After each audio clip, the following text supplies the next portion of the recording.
Bom, agora aqui no Balanço Geral Catalão, vamos falar de saúde. Estou recebendo aqui o nefrologista, doutor Gustavo Araújo. Boa tarde, doutor. Boa tarde. Prazer recebê-lo aqui Prazer no Balanço Geral.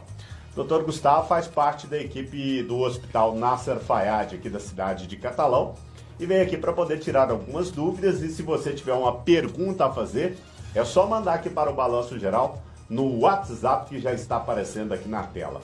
Doutor, a nefrologia cuida da parte renal. Exatamente. Parte do rim. Acho que a principal doença que a gente precisa passar para a população de Catalão, enfim, é a doença renal crônica, né, que atinge milhões de brasileiros e é uma doença silenciosa, é uma doença que pode ser ocasionada pela hipertensão arterial, pela diabetes mellitus, por tabagismo, por várias comorbidades desse estilo, né? É uma doença silenciosa, tem muito paciente que entra em hemodiálise sem saber que tem essa doença, que tem alteração nesses exames, principalmente na creatinina e na ureia, que são exames baratos, exames fáceis de serem feitos. E se for tratado da forma correta, se for bem orientado, pode conseguir evitar chegar à hemodiálise. Quando o senhor diz que é uma doença silenciosa, porque ela não tem sintoma? Ela só geralmente dá sintoma no paciente quando o paciente apresenta uma ureia muito elevada, com níveis às vezes acima de 200, que é geralmente a uremia. A uremia, ela se caracteriza por uma falta de apetite, um emagrecimento, náuseas, vômitos, inclusive até podendo levar ao coma. E aí é bom procurar um médico para poder fazer o exame. Qualquer clínico detecta isso? Qualquer clínico detecta, né? A gente vê, principalmente inicialmente a creatinina é um exame barato, fácil de ser feito, em níveis acima de 1.5, 1.6, o normal é em torno de 1.2, 1.0. Então, quando o clínico detecta esse exame alterado, vale a pena encaminhar o nefrologista. É importante. Doutor, o rim dói? Depende.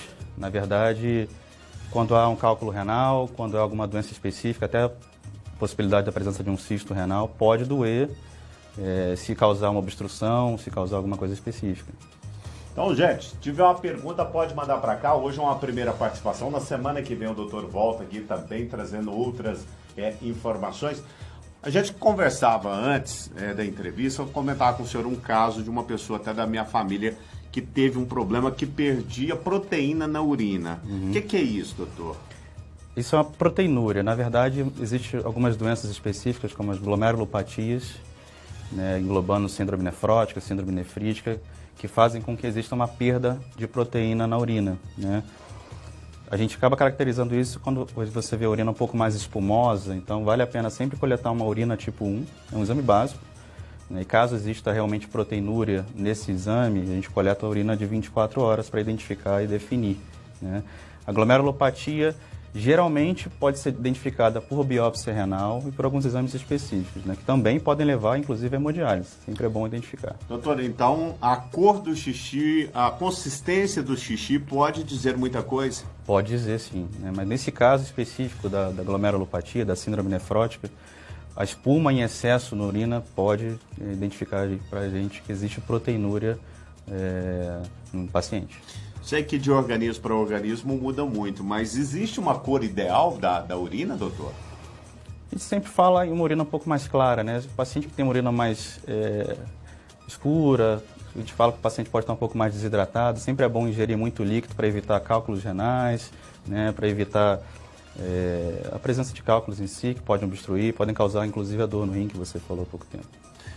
Gente, estou esperando perguntas para a semana que vem, a participação do doutor Gustavo aqui no programa. Pode ser, doutor? Pode, Na claro. semana que vem o senhor arruma um tempinho na agenda, eu sei que é muito corrido lá no Nasser, né? O senhor atende só no Nasser aqui em Catalão? Por enquanto, sim. A gente está para iniciar também o serviço de hemodiálise na Santa Casa, aqui de Catalão. E assim, trabalharemos nos dois hospitais por enquanto. Doutor, quem entra em hemodiálise, já que o senhor citou, hemodiálise é um tratamento para o resto da vida ou é um tratamento que é uma reversão? Depende. Se o paciente tem uma doença renal crônica estabelecida, definida, e ele entra em hemodiálise, aí realmente não é possibilidade de reversão, somente com transplante renal, né, que é indicado que pode ser por doador falecido ou doador vivo. Quem está tratando, fizer o transplante, às vezes não precisa mais. Não precisa mais. Se conseguir recuperar bem a função, se o transplante funcionar bem, se o rim enxerto funcionar bem, não tem necessidade de realizar novamente hemodiálise. Doutor, muito obrigado pela participação do senhor. Até semana que vem, viu? Eu que agradeço. Eu vou para Itumbiara. O Osvair está prontinho com o Balanço Geral Itumbiara. Muito obrigado você pelo carinho da sua audiência. Um forte abraço e até amanhã.